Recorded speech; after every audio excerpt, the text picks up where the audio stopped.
Nang marating ni Bianca ang sentro ng bayan, ay nautusan siyang bumili ng sandamakmak na bulaklak. Ewan niya kung para saan. Pero natutuwa siya dahil mahilig rin talaga siya sa mga bulaklak, lalo na partikular sa bulaklak na rosas, na siyang iniutos sa kanya na bilhin niya. Bale, lahat ng kulay ng rosas ay kailangang makompleto niya, hanggang sa hindi sinasadyang mapansin ng isang pulumpo ng mga lilis. Hindi niya alam kung bakit pero may nagsasabi sa kanya na kunin ang mga yon. Gusto rin niya ang bulaklak na ito, kaya lumapit na siya sa cashier at binayaran na niya ang lahat ng kukunin niya. Hindi maipagkakailang simple at maganda rin talaga ang mga lilies, lalo na ang pink lilies. It means love, admiration, compassion, and femininity and understanding.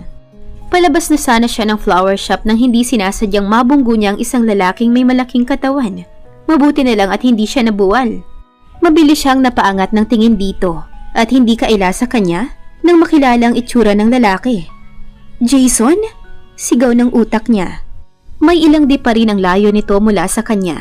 Wala sa sariling napasunod siya sa direksyon nito. Nakadagdag din sa disguise niya ang sombrerong pinahiram sa kanya ni Aling Martha, pati na ang ingay at agos ng mga tao sa buong lugar. Kaya marahil ay hindi siya nito napansin. Ayaw man niyang sundan ito, pero may naguudyok sa kanyang sundan ng lalaki. Malakas ang kutob niyang may kababalaghang ginagawa si Jason sa lugar. Nagdesisyon siyang tumigil sandali, dahil kapag lumapit pa siya ay tiyak na malalaman nitong sinusundan niya ito. Mula sa kinatatayuan niya ay may kausap si Jason. Napakurap at napakusot na rin siya ng husto sa kanyang mga mata nang maklaro niya kung sino ang kausap nito. Tayo at tindig pa lang nito ay kilalang kilala na niya. Hindi siya maaring magkamali. Si Daniel yun. O Bianca, mukhang ang lalim ng iniisip natin ah. Ha? Naku, wala po ito Aling Martha. Busog ka ba? Bakit hindi mo ginagalaw ang pagkain mo? Ay, ang sarap ho kasi nito kaya ninanamnam ko lang. Hindi mapalagay si Bianca simula nang makita niya ang pag-uusap ni Daniel at Jason. Malakas ang kutob niyang may mangyayari. Gustuhin man niyang pakinggan ang pinag-uusapan ng mga ito, ay mahihirapan siyang makalapit sa kinatatayuan ng mga ito. Matapos makapaghanda ni Bianca sa magiging hapunan nila, ay nagsimula na siyang mag-antay kay Daniel. Naisipan niya itong tawagan pero labis-labis ang pagpipigil niya na kunin ang telepono. Isa pa, nag-promise itong makararating kahit na anong mangyari. Naisipan niyang aliwin ang sarili sa pagbabasa ng ilang magazine ng ilang artista na kilala niya, hanggang sa hindi niya namalaya ng oras at nakatulugan na talaga niya ang pag-iintay. Nagising na lang siya nang may humaplo sa kanyang kanang balikat. Nang magbukas ng mata, ay kaagad ang maamong mukha ni Daniel ang sumalubong sa kanya. Bakit dito ka natulog? Gusto sana niyang ma-excite dahil dumating na ito. Pero nang tingnan niya ang orasan ay past 1:30 na pala ng madaling araw. Parang gusto na lang niyang lunukin lahat ng pagod at hirap niya sa pagluluto kanina. Lahat ng yon ay nawala ng parang bula. Dumating ka na pala. Walang emosyon na tanong niya. She makes sure na normal ang boses niya dahil nagsisimula ng mamasa ang mga mata niya. Ewan ba niya pero naiiyak siya. Parang ang liit-liit niya sa mundong ginagalawan ni Daniel. Naawa siya sa sarili dahil sa katotohanang namamalimos lamang siya ng oras at pagmamahal sa asawa. Nagkaaberya kami pa uwi. Inabot kami ng 4 na oras bago nakahingi ng tulong. Napatango siya bago napatayo. Ganun ba? Sige, magpahinga ka na. Sagot niya sabay singhot sa ilong. Okay ka lang? Iniiwasan niyang magkatitigan sila ni Daniel dahil alam niyang mahahalata nitong naiiyak siya. Okay lang ako, nababahing kasi ako eh. Sige na, aakyat na ako. Excuse niya. Bianca, yung pangako ko, promise babawi ako. Wala yun, okay lang. Nga pala, may pagkain sa ref, ikaw na ang bahala. At walang lingon-likod na iniwan na niya ito sa salas. Okay. Narinig niya na sagot nito, pero hindi na siya nag-aksayang lingunin ito. Pagkapasok niya sa kwarto niya, ay sunod-sunod ang pagpatak ng mga luha niya. Awang-awa siya sa sarili niya. Hinayaan niyang dumaos-dos mula sa likod ng pinto, papunta sa sahig at tahimik na humihikbi. Hanggang sa mapansin niya ang isang paper bag na hindi pamilyar sa kanya. Bigla siyang nagpunas ng luha sa mata at nilapitan ng paper bag at hindi niya namalayang tumutulo na naman pala ang mga luha niya.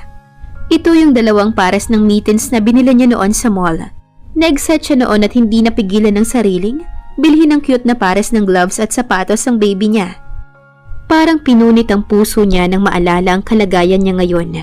Hindi niya kasi alam kung sa paanong paraan niya sasabihin kay Daniel ang dinadalang sanggol. Hanggang sa napatayo si Bianca. Hindi siya dapat magpaapi sa naiisip niya.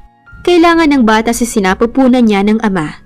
Si Daniel, kailangan niya itong makausap ngayon din. Mabilis niyang nabuksan ang pinto ng silid niya at sunod-sunod na kumatok sa pinto ni Daniel. Pero mag-iisang minuto na siya roon, pero wala ito sa silid nito. Mabilis siyang lumapit sa hagdan at nakita kaagad ng dalawang mga mata niya ang pakikipag-usap ni Daniel at Celine. Mukhang sinadya pa talaga nito si Daniel sa villa nila para makipaglambingan. Wika niya sa sarili niya, hanggang sa hindi sinasadyang magtama ang mga mata nila ni Celine. Kitang-kita niya kung paano siya nito taasan ng kilay. Hindi siya nag-aksaya ng oras at masasabunutan niya talaga ang babae. Pababa pa lang sana siya ng hagdan nang mapansin niyang mabibilis na hakbang ni Celine paakyat ng hagdan. Kaya napahinto na lamang siya at hindi na nag-aksayang humakbang habang nasa tuktok pa rin siya ng hagdanan. Pero pinagkibit-balikat niya lang ang tagpong iyon at nagpa siyang lampasan si Celine. Nasa bandang gitna na siya ng hagdan nang bigla siya nitong haklitin sa braso. Napahiyaw siya sa ginawa nito at otomatikong napaharap dito. "Bianca! Anong karapatan mong daanan lang ako?" Mabilis siyang napahawak sa pasamo dahil kamuntik siyang mawala ng balanse. Kaagad na sinalubong niya ang tingin nito. Napako ang isang paa niya sa ere at walang kagana-ganang inalis ang kamay nito mula sa braso niya. "Bakit? Puon ka ba at karapat dapat hintuan at dasalan kapag nadaraanan?" Sarkasmong turan niya na nagpatirik ng mga mata ni Celine. "Anong sinabi mo? Bingi ka ba?" Sagot niya. "Anong karapatan mong insultuhin ako? Baka nakakalimutan mong nasa poder kita." Napatigil naman si Bianca. Wala sa loob na tinalikuran niya ito nang marinig ang susunod na salitang binitawan nito. "Hi babe, tara, sa villa ka na maghapunan. Kagaya nung nakalipas na 4 na araw, I enjoyed our mini celebration." Parang pinipiga ang kanyang puso habang pinapanood ang tagpong iyon. Mabilis pa sa 4:00 nakababa si Celine mula sa entrada ng hagdan ng kanilang villa. Nagkataon na madilim sa bandang hagdan, kaya hindi napansin ni Daniel nang magkasagutan sila. At lakas loob na dinampian ni Celine ng matamis na halik sa labi ang asawa. Sinadya nitong pumulupot sa asawa niya na ngayon ay nakatayo na sa pinakababa ng hagdan. Parang nawala sa sarili niya si Bianca at kusang pumatak ang mga luha niya nang walang paalam. Napaatras siya. Pero nung maalala niya ay huli na. Nakaligtaan niyang nasa hagdan pa pala siya. Naramdaman na lang niya ang pag-ikot ng paningin at kasabay nun ang malakas na kalabog niya. Sanhi ng pagkahulog niya sa may kahabaang hagdan. Nakaramdam siya ng sobrang sakit sa buong katawan niya. Parang ayaw tanggapin ng isip niya ang nangyari ngayon lang. Kahit walang lakas ay pinilit niyang maupo. Agad ay wala sa sariling napahawak siya sa may puso niya. Hindi siya makapapayag. Hinding-hindi yun mangyayari. Hiyaw niya sa isip niya hanggang sa magtama ang paningin nila ni Daniel nang makarating ito sa kanya. "Bianca!" Everything is blurry, gawa ng mga luhang bumabaha sa kanyang mga mata. All she can see ay ang malabong anino ng isang lalaking alam niyang minahal niya at kahit anong gawin niya ay ang sanhiri ng sobrang pagtangis niya ngayon. "Bianca!" Hindi niya napigilan ng walang katapusang pag-iyak. Hindi dahil sa natuklasan niya, hindi dahil sa nalaman niya. "Are you okay? Saan ang masakit sa'yo?" Awang-awa ito sa kanya. Tutulungan na sana siya nitong makatayo, pero nanatiling nakahawak lang siya sa may puso niya. Kahit na anong mangyari, hinding-hindi niya ito bibitiwan. Sunod-sunod ang naging pag-iling niya. Isa pa, natatakot siya sa maaaring mangyari at malalaman nito. Pilit niyang pinapanatag ang sarili na nasa sinapupunan niya pa rin ang napaka-importanteng bagay na yun, na baka makakaya pa niyang maisalba at mailigtas ang bagay na pinagmumula ng lakas niya. Pero hindi. Nung napatingin siya bigla kay Daniel, ay unti-unti itong lumuluhod sa harapan niya. Parang nawawalan ito ng lakas. Immediately, she saw horror in Daniel's eyes. The horror on Daniel's face mirrors hers, and that only confirms her biggest nightmare. Kitang-kita niya ang pagkablangko ng mukha ng asawa. Parang nawalan ito bigla ng kulay. Hindi ito nakakilos at dahan-dahang umangat ang tingin sa kanya. Agad ay bumaba ang paningin niya sa tiled floor, and there slowly, She sees the blood crepe on her white floral dress. No, this can't be. Selena, pakitawagan si Mang Raul. Dali, we don't have to waste time. Utos nito kay Selena. Oh my God! Si Selena parang nakakita ng multo. Mabilis ang naging kilos ni Daniel nang maiparada ni Mang Raul ang sasakyan sa tabi. Ayaw man niya pero oras na para magparaya. Karga-karga siya nito sa mga bisig nito. Wala itong pakialam sa mga katulong at trabahador na nakikichismis sa pangyayari.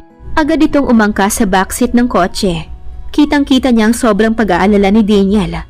Pero kahit anong gawin niyang pakikinig mula dito, ay walang pumapasok sa utak niya. Panay pagkuyom lamang ang ginagawa niya.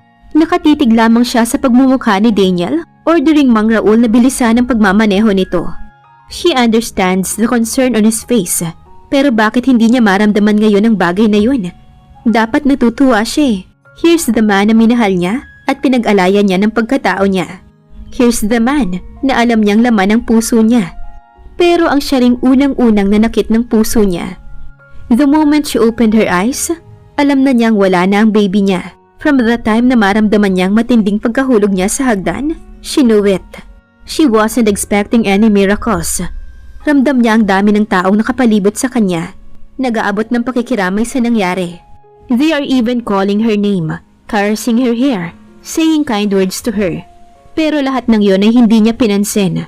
She chose the white ceiling, hanggang sa unti-unti itong nagbe-blur dahil sa namumuong luha. Tahimik lang ang buong silid, tahimik lang siya. Ayaw niya ring magsalita, ayaw niya ring subukan dahil iiyak lamang siya. Ito yung panahon na kailangan niya ng support system, pero kahit yun man lang ay ipinagkait sa kanya.